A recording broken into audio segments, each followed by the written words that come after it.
Ny larana fa 2:70 ny gazety Soto klasy topoko vavy no aroso amintsika mpamako amin'ny andro ravipitso indro fitenina amintsika fohifohy ary ireo lohateny misongadina ao anatin'izay gazety evoaka ao amin'ny ravipitso izay.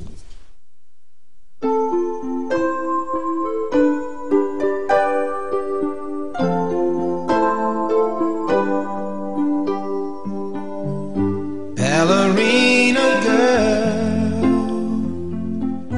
you are so lovely with you standing there.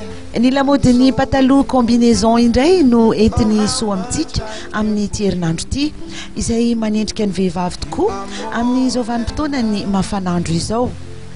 Amin'ny fiteny frantsay kosa no anolorany soa ny lamody vaovao ny palitao amin'ny lamba jeans. Ny pejin'ny fahasalamana dia hitondrana amintsika ny voka-tson'ny voasarimakirana eo amin'ny vatana manontolo ary hanampy anao ihany koa hikojakoja vatana amin'izao makatoky ny fetin'ny mpifankatia izao na ny Saint-Valentin. Akoatra ireo karazana lamody sy fianjaika maro samihafa entiny soa mba hakanto ny fiarahan'ny mpifankatia amin'izao fetin'izy ireo izao.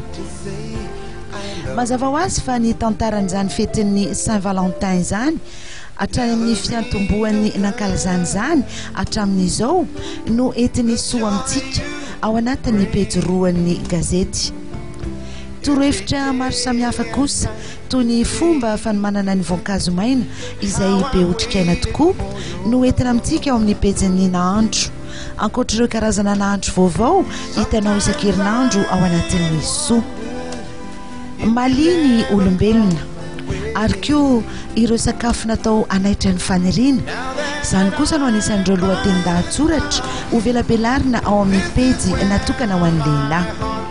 Tsy adino ny peninipe sy ny lalaon-tsaina samihafa natao an'ny mpianakavy manontolo ao amin'ny soa laharana fa 2:70 izay ivoaka rapitso maraina.